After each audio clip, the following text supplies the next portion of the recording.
Mensagens que edificam, ministradas pelo pastor Sidney Ferreira.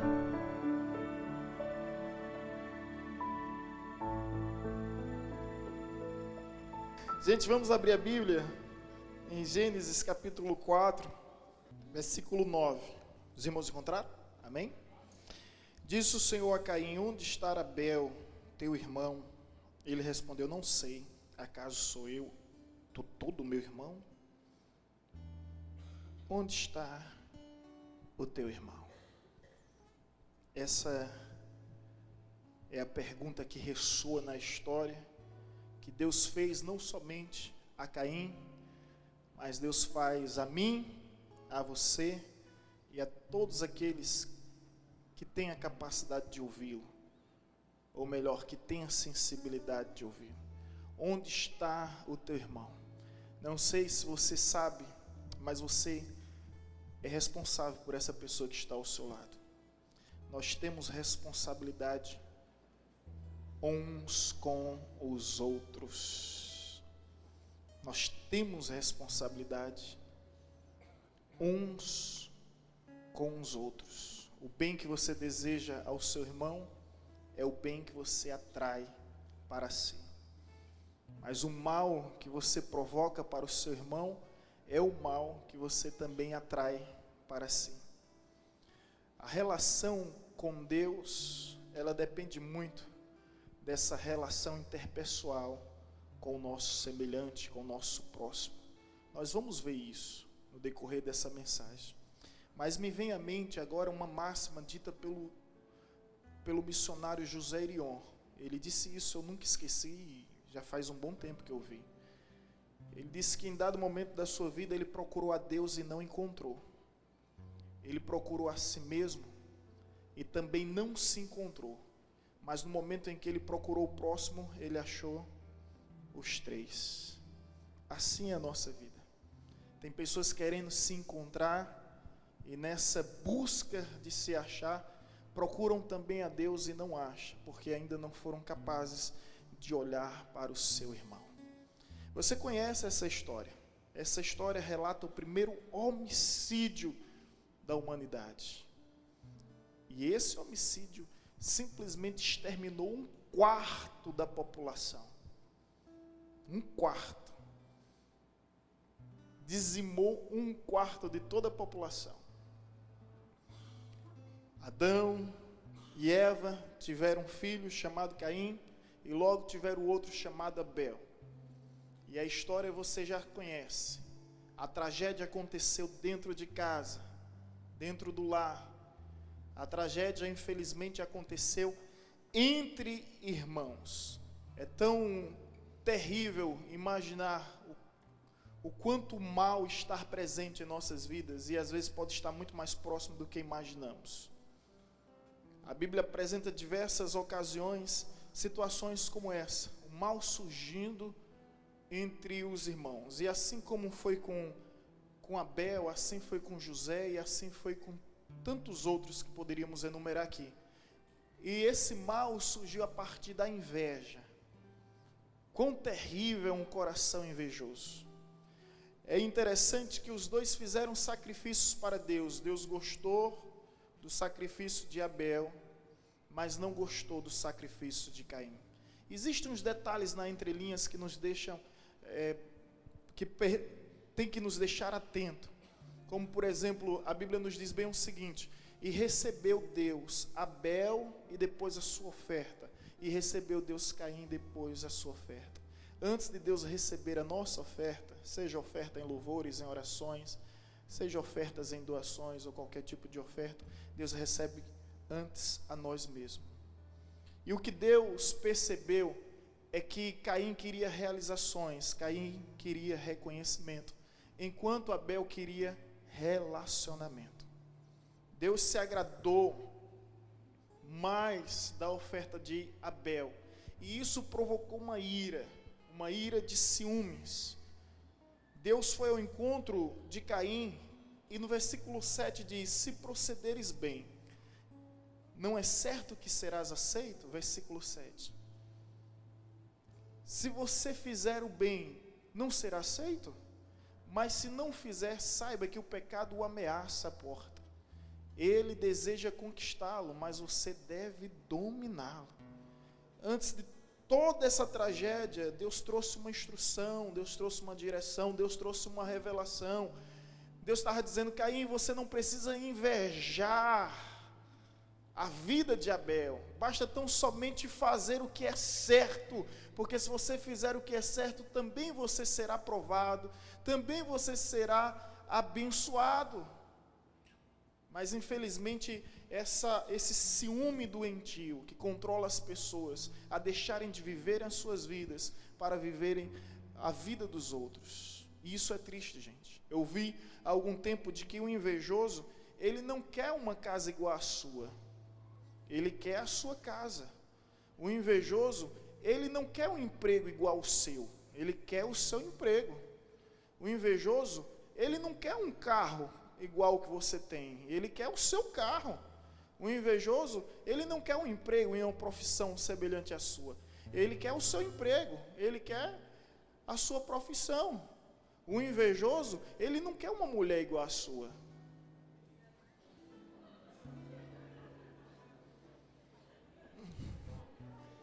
Ele quer sua mulher aqui para ele, ó. Para o invejoso, ele quer a sua mulher. Ele não quer algo parecido com o que você tem. Ele quer o que você tem. Ele quer viver a sua vida. Eu não sei se você conhece a história do vagalume e a serpente. É uma fábula e eu aprecio muitas fábulas porque ela tem lições de sabedoria. E a serpente perseguia o vagalume exausto, exaurido, de tanto fugir, de tanto se desvencilhar dos seus botes, né, dos seus ataques, disse: tá bom, eu me rendo, mas antes, deixa eu lhe fazer algumas perguntas. E a serpente: pois não, prossiga. E o vagalume simplesmente pergunta: eu faço parte da sua cadeia alimentar, do seu cardápio? E a serpente responde: não. Aí diz, e o vagalume vai para a próxima pergunta, diz: se eu lhe fiz algum tipo de mal? E a serpente diz: também não. E aí vem a terceira pergunta, onde o vagalume diz: então por que você insiste tanto em me matar? E a serpente responde: porque eu não suporto vê-lo brilhar. É incrível como a luz de Deus na vida de algumas pessoas incomoda outras. Assim foi com Abel, incomodou Caim. Assim foi com José, que enganou seus irmãos. E assim foi com Moisés, e assim foi com Jesus. E essa história se repete. E sabe por que eu estou trazendo essa história hoje? Porque Caim, antes de matar seu irmão fisicamente, ele matou seu irmão sentimentalmente, emocionalmente e espiritualmente, fraternalmente. Antes dele estender a sua mão, ele simplesmente abriu o seu coração e planejou na sua mente. A questão é, quantos de nós não matamos os nossos irmãos emocionalmente, sentimentalmente, ministerialmente, fraternalmente e espiritualmente? Quantos Caim não existe em nosso meio? E a pergunta ressoa mais uma vez na história, reverberando nesse lugar, dizendo: onde está o teu irmão? Quem é o Abel que precisa da sua atenção? Quem é o Abel que precisa do seu olhar? Quem é o Abel que precisa das suas palavras? Quem é o Abel que você está desprezando, que você está rejeitando, que você está desdenhando, que você está ignorando, que você está excluindo? E aí Deus vem ao encontro de Caim, e mesmo sendo onisciente, ciente de tudo que tinha ocorrido, ele faz esta pergunta: onde está o teu irmão? Os cônjuges matam uns aos outros quando deixam de dar a devida assistência. Existem casais que estão se matando dentro dos lares, e Deus pergunta a esses casais: onde está a sua esposa, onde está o seu esposo? Casais que já não trocam mais palavras de admiração, palavras de carinhos, de afeição, de afeto. Não é? Agora é só palavras que vêm diminuir, só palavras que vêm ferir, só palavras que vêm machucar. A época do namoro é incrível, né, gente? A época do namoro é incrível, porque existe aquela atmosfera da conquista, não é? Aí tem troca de flores, troca de cartas. Não tem mais cartas não, né, gente, hoje? Tem. É WhatsApp, é digital, é. E toda aquela conquista, e isso vai cativando. Chegou o casamento, parece que isso acabou o encanto. E aí sabe o que é que acontece? Deus pergunta: onde está o teu irmão? Para os casais aqui. Porque você está matando a pessoa emocionalmente. Sua esposa que não ouve mais nenhum elogio seu. Seu esposo que não ouve mais nenhum incentivo. Não tem mais nenhuma motivação. Isso, sabe, a gente está matando emocionalmente, sentimentalmente. Entre pais e filhos, pais que provocam a ira dos filhos.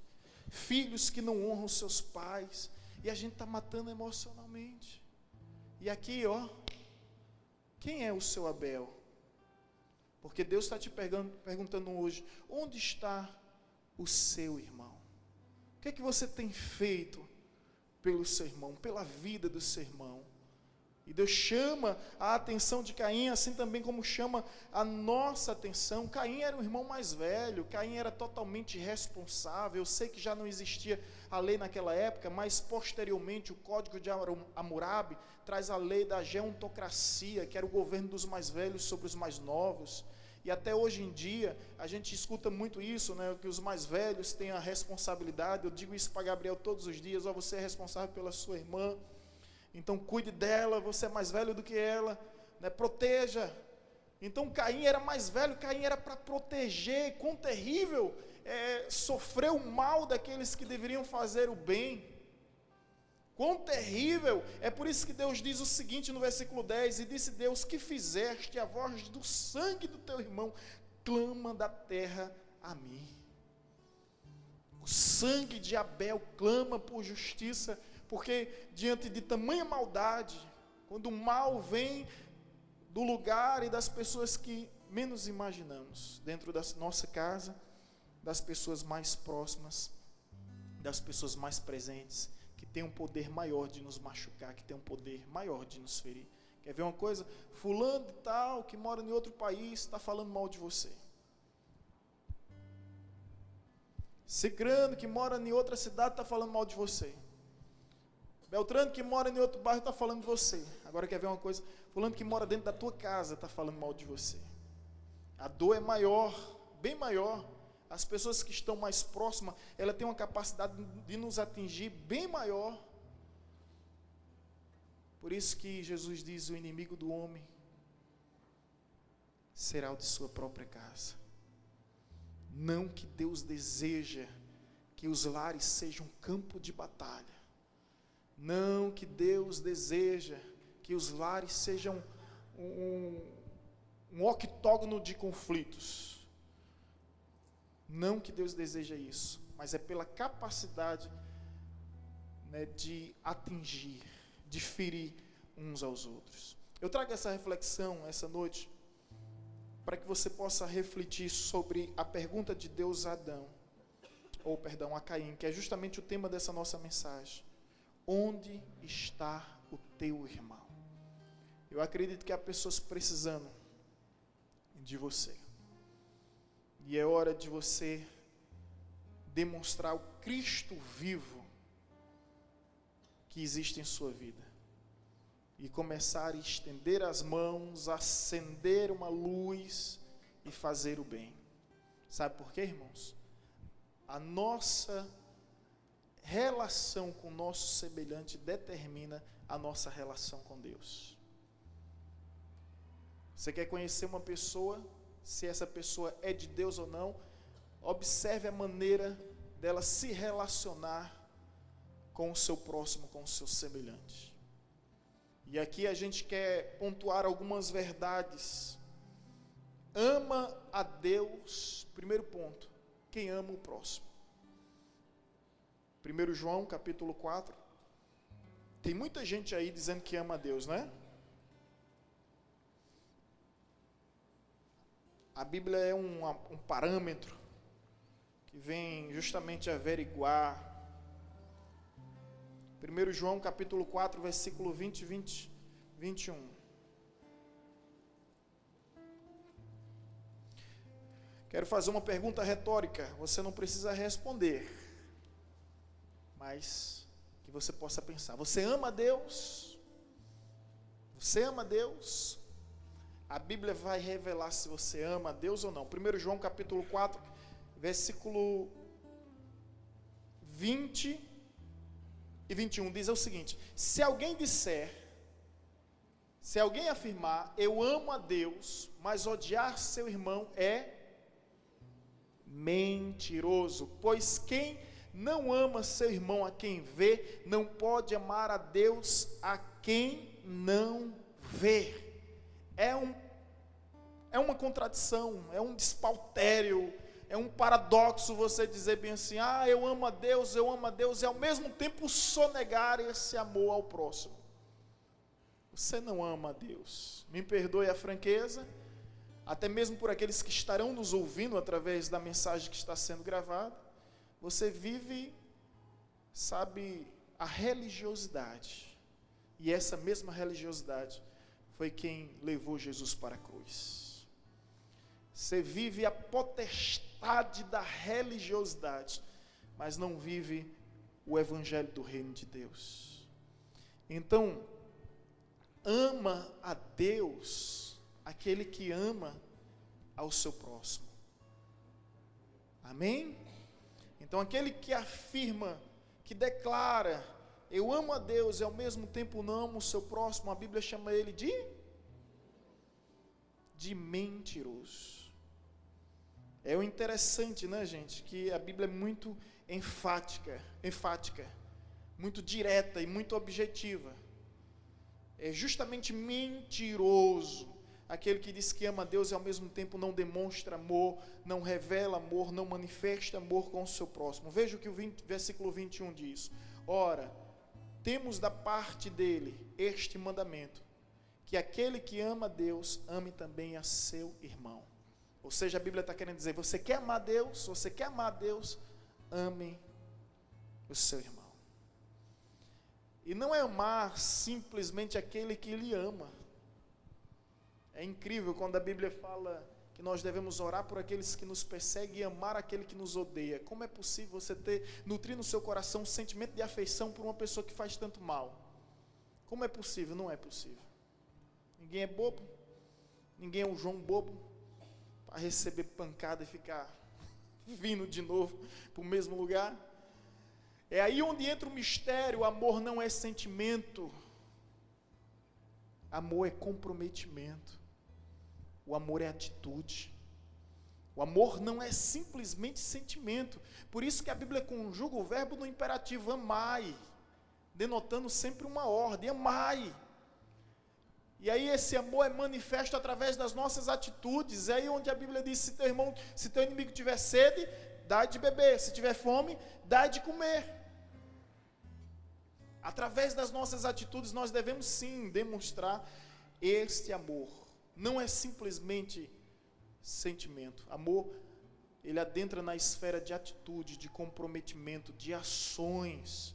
Se você ainda não entendeu isso, você vai ter frustrações, decepções na sua caminhada cristã. Entenda que amor é atitude. A Bíblia nos diz, Romanos 5,8, Deus prova seu amor para conosco pelo fato de ter enviado seu único filho para morrer no nosso lugar, sendo nós ainda pecadores. Não é mérito, meu irmão. Você não vai amar uma pessoa porque ela merece. Você vai amar uma pessoa porque você precisa. É a mesma coisa do perdão. Você não perdoa porque a pessoa merece. Você perdoa a pessoa porque você precisa. Lembre de Jesus na cruz, que oferece perdão sem ao menos alguém reconhecer o seu erro. Interessante, né?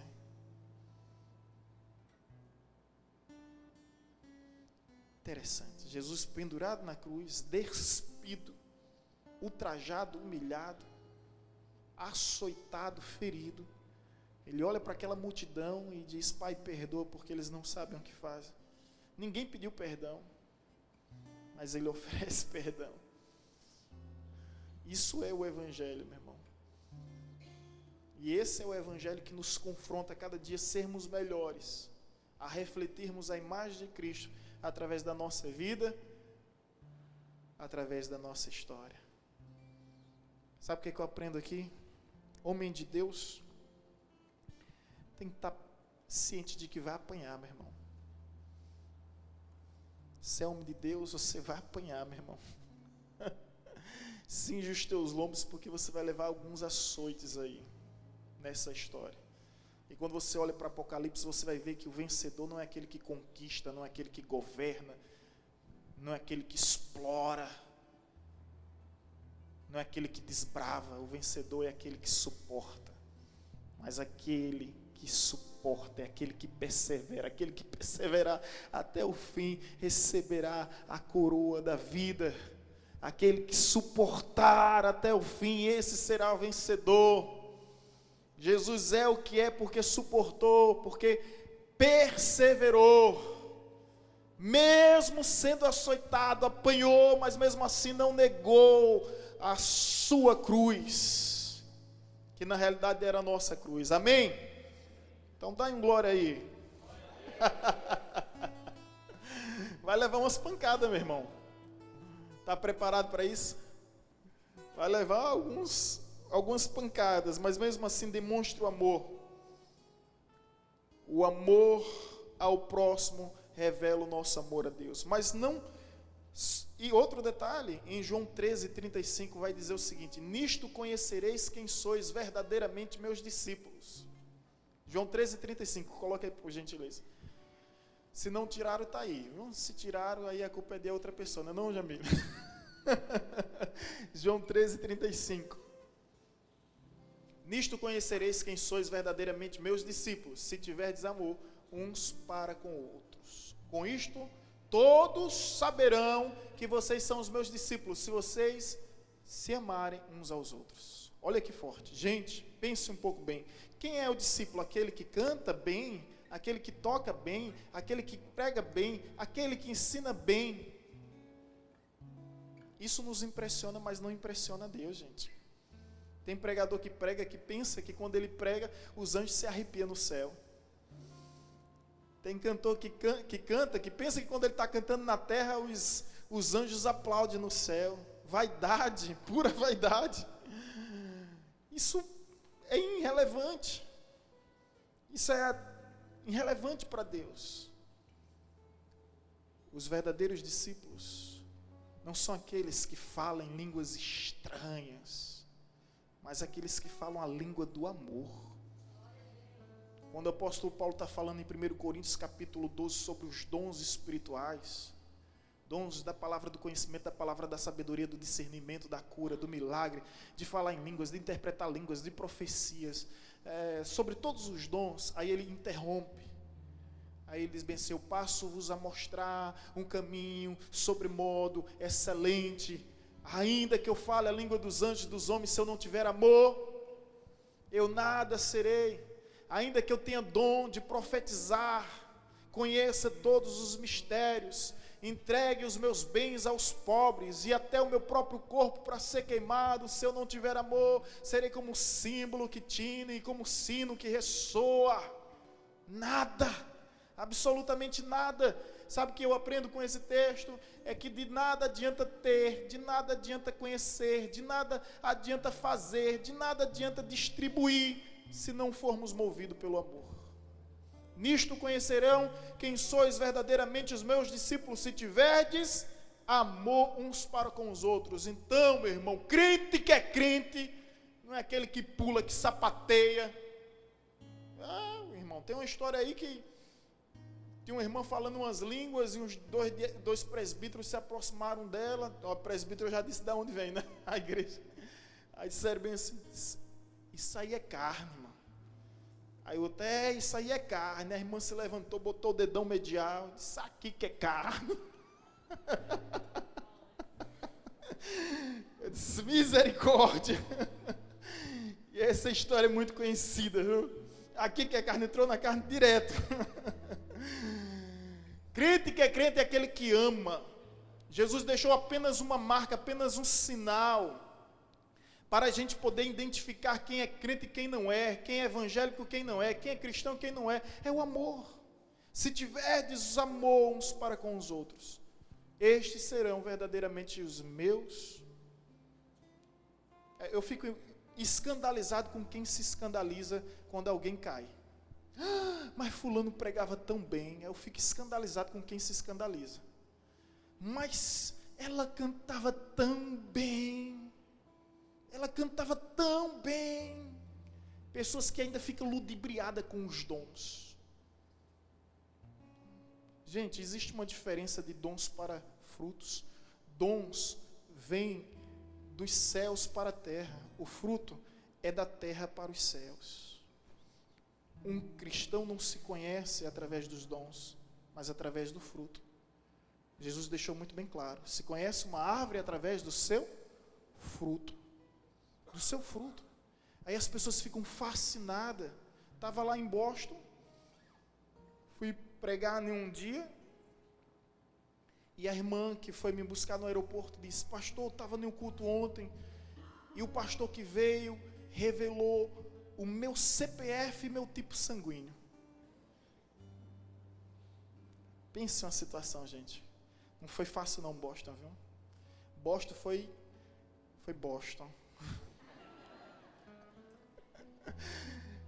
Foi complicado ali. Aí quando eu cheguei assim, no culto, eu disse: meu Deus, o que é que eu vou fazer aqui? Sabe, as pessoas muito místicas, muito esotéricas. Eu disse: que concorrência é essa agora? Aí eu disse: pessoal, gente, eu não sou profeta nem filho de profeta. E fui chamado somente para profetizar a Bíblia. A palavra de Deus, porque a palavra de Deus é suficiente. Ela cura, ela sara, ela liberta, ela faz tudo. E agora eu não vou ficar surpreendido se alguém revelar meu CPF, nem meu tipo sanguíneo, porque Deus sabe disso, gente. E daí?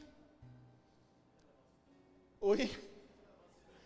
Não é, Deus sabe. Aí o pessoal diz bem assim: mas você está sendo cético. E quantas vezes eu fui cético, meu irmão?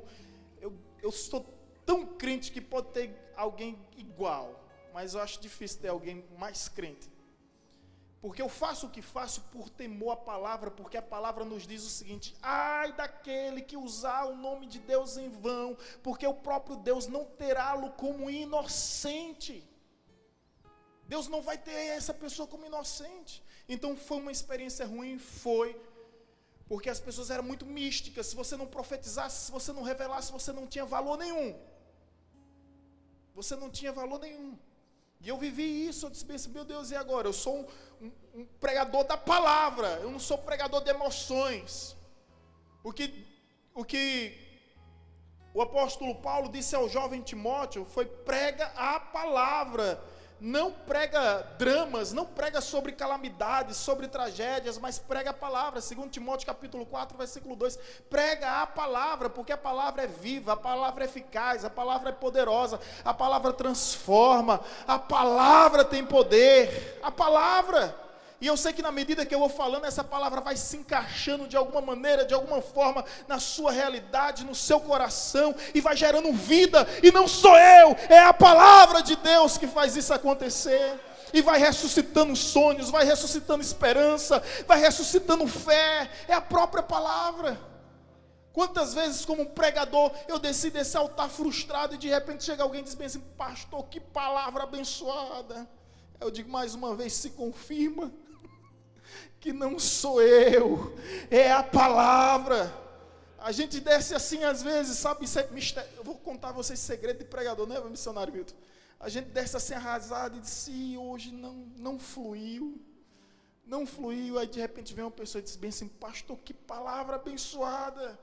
E a gente fica feliz com isso, sabe por quê, meu irmão? Porque não se trata de nós, nem do que podemos ser, mas é a palavra de Deus que não voltará vazia, antes cumprirá o que lhe apraz e prosperará em todos os seus desígnios. Louvado seja Deus. Então, lá não foi bom. Mas voltando ao assunto, homem de Deus, mulher de Deus, são aqueles que vivem o fruto do Espírito. E aqueles que vivem atrás de vento de doutrina são meninos. São meninos. São meninos. E deixa eu lhe dizer uma coisa. Os sinais são para os incrédulos. Quem vem por sinais, vai por sinais. Essa eu vou escrever, viu? Os sinais são para os incrédulos. Quem vem por sinais, vai por sinais. Basta aparecer qualquer macumbeiro fazendo sinais maiores, que essa pessoa vai embora. O que é que Jesus diz? Muitos virão em meu nome, farão sinais e maravilha, que se possível fora, enganaria até os escolhidos. Se possível fora, não é possível. Os escolhidos não vai cair nessa. Os escolhidos foram selados, não vai cair nessa história, nesse conto. Amém, irmão? Quem é escolhido de Deus é selado, é sarado, é maduro, não vai cair nessa história. Não vai cair. Agora deixa eu te dizer uma coisa, eu estou indo para um caminho que eu nem queria ir. Existia um povo que viu mais sinais do que os hebreus no período de Moisés. Eles viram as 10 pragas, eles viram o mar se abrindo. E aquele povo amadureceu, continuou sendo um povo de dura cerviz, que preferia as cebolas do Egito do que o maná do céu. Existia um povo que viu mais milagre do que o povo que andava com Jesus, e mesmo assim Jesus na cruz, eles diziam, me dá um sinal, desce dessa cruz, que nós vamos te seguir. Diante de tantos sinais que Jesus já tinha feito, eles ainda queriam um sinal. Jesus ficava tão revoltado que dizia, nenhum sinal será dado a essa geração incrédula, essa geração pervertida. Nenhum sinal. Sinais são para incrédulos, meu irmão. Quem vem por sinal, vai por sinal. E é por isso que muitos, nos últimos dias, está escrito, que foi dado ao inimigo poderes para fazer sinais e prodígios, para confundir mesmo. O apóstolo Paulo estava tão ciente disso, que ele chega a dizer o seguinte, é necessário que haja heresias em vosso meio. Que loucura, né?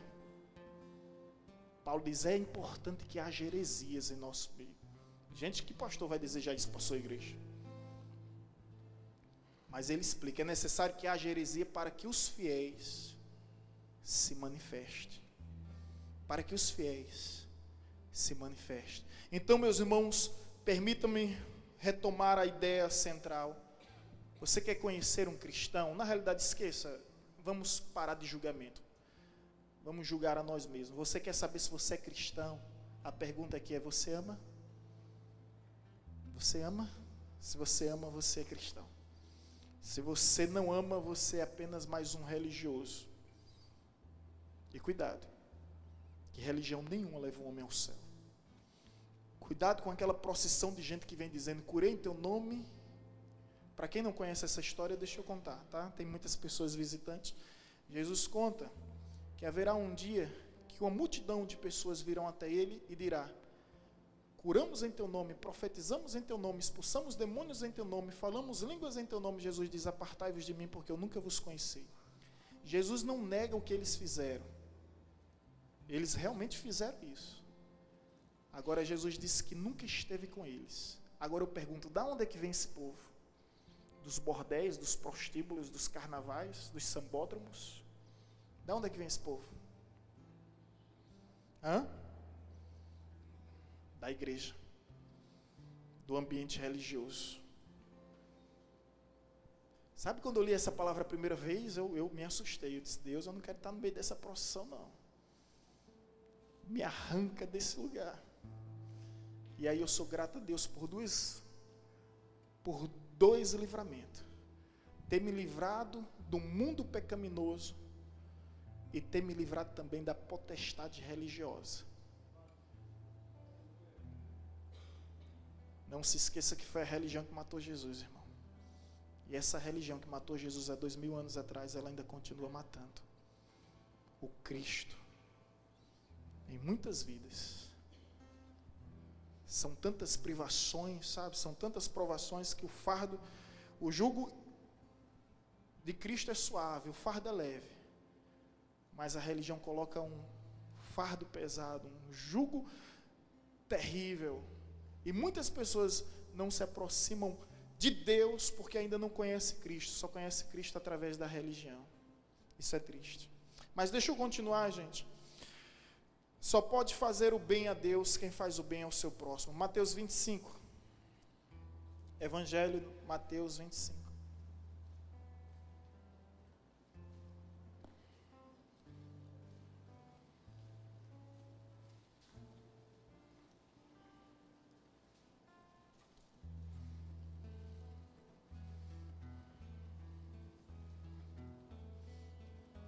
Mateus 25, 31, 40. Esse é o texto do grande julgamento, tá? Eu vou ler aqui. Quando vier o Filho do Homem na sua majestade, e todos os anjos com ele, então se assentará no trono da sua glória, e todas as nações serão reunidas em sua presença, e ele separará uns dos outros, como o pastor separa dos cabritos as ovelhas, e porá as ovelhas à sua direita, mas os cabritos à sua esquerda. Então dirá o rei aos que estiverem à sua direita: vinde, benditos de meu Pai, entrai na posse do reino que está preparada desde a fundação do mundo. Porque tive fome, e me deste de comer, tive sede, me deste de beber, era forasteiro e me hospedaste, estava nu e me viste enfermo, estava nu e me vestistes, enfermo e me visitaste, preso e foste ver-me. Então perguntarão os justos: Senhor, quando foi que vimos com fome e te demos o que comer? Ou com sede te demos de beber? E quando te vimos forasteiro e te hospedamos? Ou nu e te vestimos? E quando te vimos enfermo ou preso e fomos te visitar? O rei respondeu: em verdade vos digo que sempre que fizeste o bem a um destes pequeninos irmãos, a mim o fizeste. Esse texto aqui é sobre o grande julgamento, o julgamento final entre os vivos e os mortos. E a gente imagina que esse julgamento será precedido de perguntas de natureza filosóficas e teológicas, como se fosse uma sabatina. Minha sabatina em Salvador foram 4 horas. Eu estava no meio sozinho, sentado em uma cadeira, e ao meu redor tinha uns 10 a 15 pastores. Cada hora um perguntava: e isso? E isso? Perguntas teológicas, bíblicas, perguntas éticas e perguntas da denominação. Né? Isso. Pensa um negócio apreensivo. Você se sente como Daniel na cova dos leões. O negócio é chato. E a gente imagina que o julgamento será assim. Os anjos perguntando: isso. Esquece isso. Esquece. As perguntas que serão feitas serão de outra natureza. Porque a fé sem obras é uma fé morta. Serão feitas perguntas da natureza, da manifestação da fé em sua vida. Estive com fome,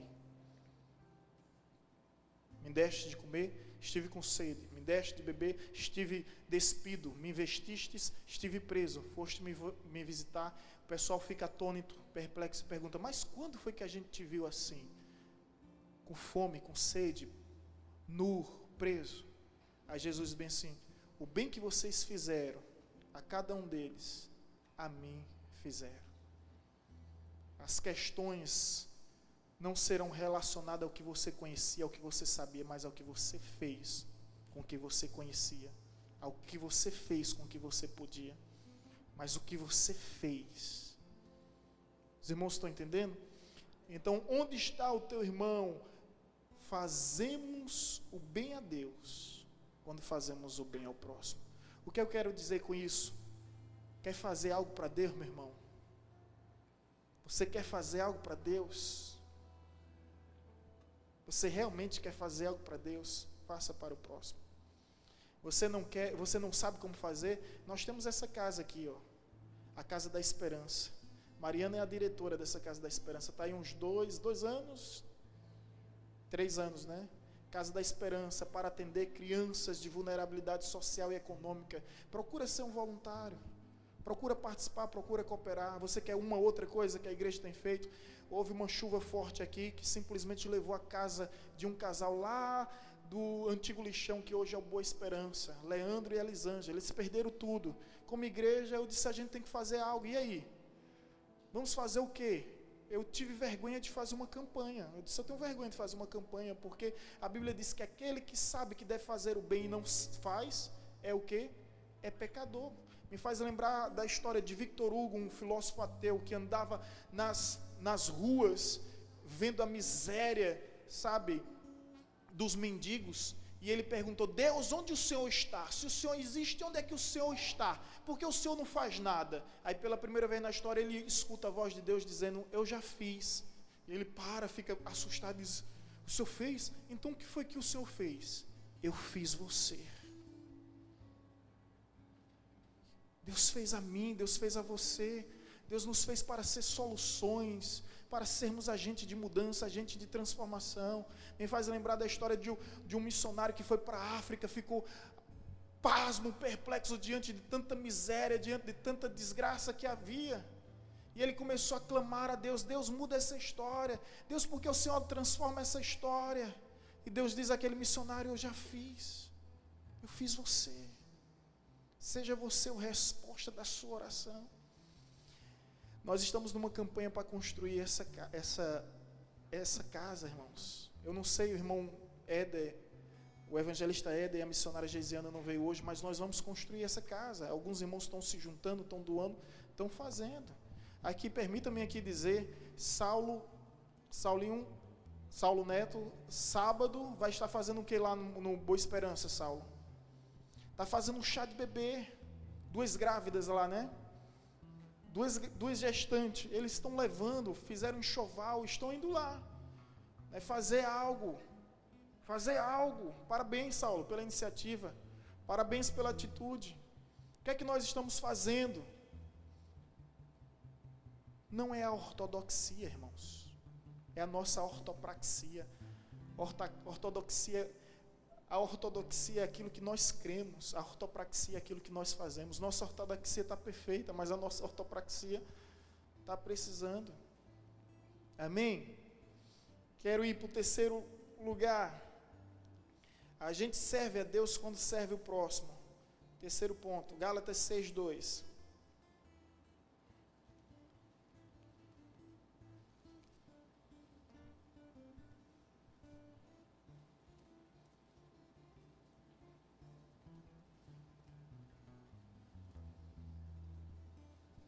Gálatas 6:2.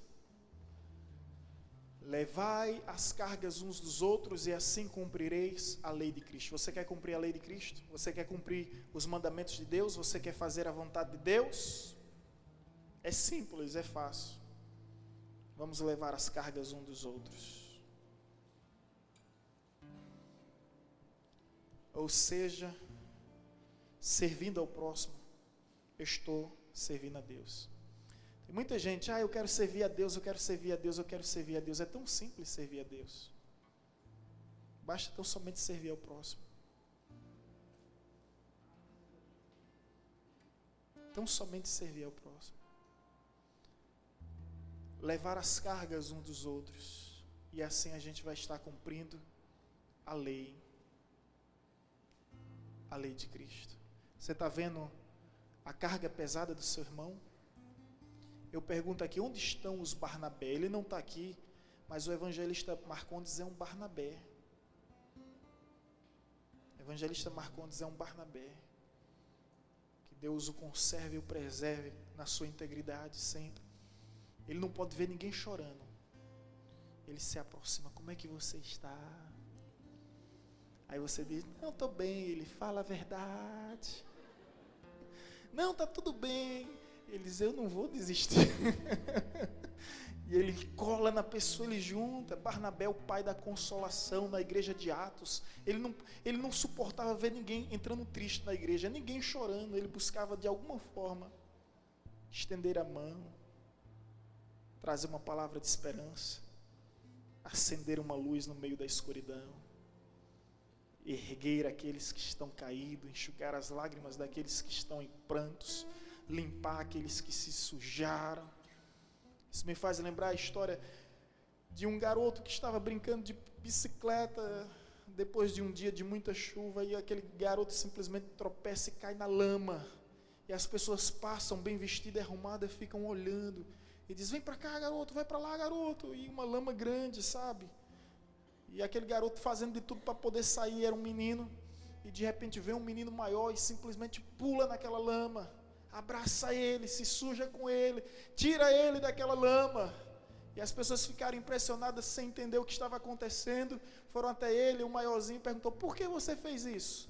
Ele olha para a pessoa: ora, ele é meu irmão. E seguiu em frente, e a resposta que ele deu não precisou de mais nenhuma explicação. Ele é meu irmão. Ele é meu irmão. Onde está o teu irmão? Onde está o teu irmão? Você quer amar a Deus? É impossível amar a Deus se não amar o seu irmão.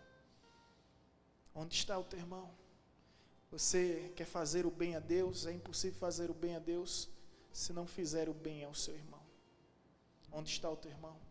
Você quer servir a Deus? É impossível servir a Deus se você não servir ao seu irmão. Onde está o seu irmão? Aí você talvez me pergunte: pastor, quem é o meu irmão? Um dia Jesus disse que nós devemos amar a Deus. Escuta, quero concluir.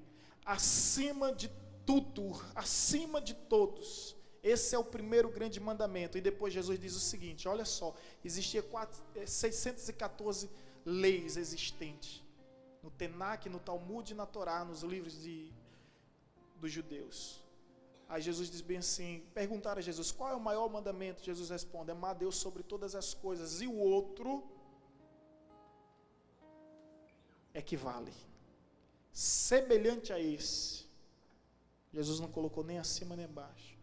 É amar o próximo como a si mesmo, porque é impossível amar a Deus se não amarmos o próximo. O outro semelhante é amarmos o próximo. Aí eles ficam confusos: quem é o próximo? Aí Jesus conta a história do bom samaritano. Você lembra?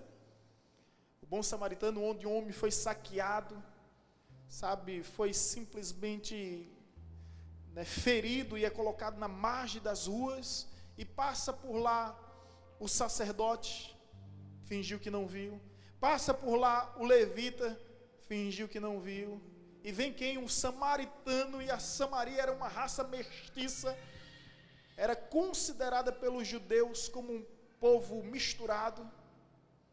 Aí vem um bom samaritano,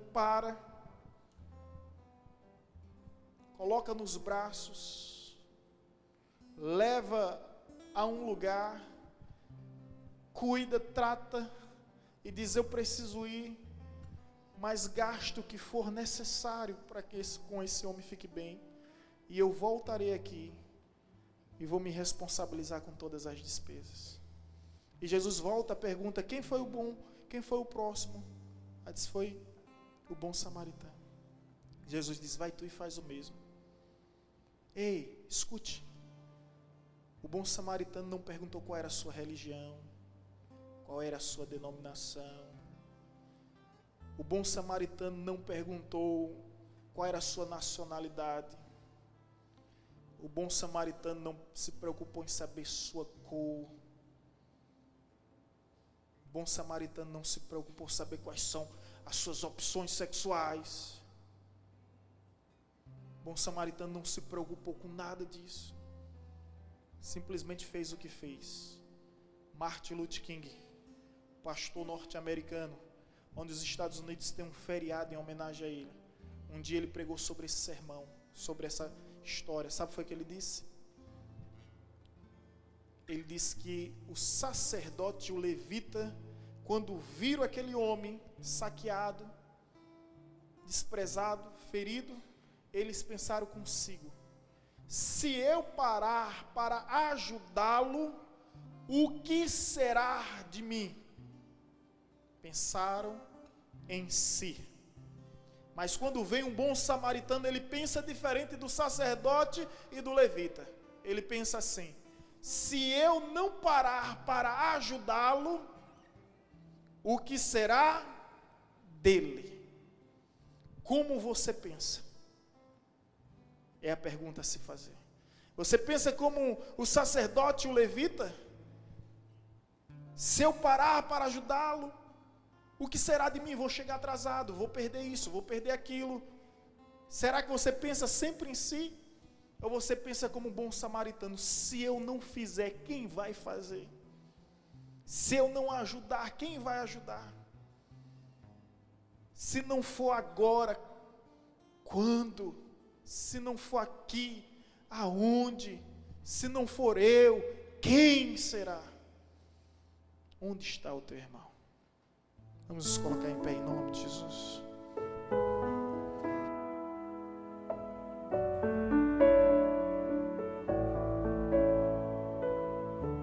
Você acabou de ouvir uma mensagem ministrada pelo pastor Sidney Ferreira, da Igreja Batista Evangelizadora.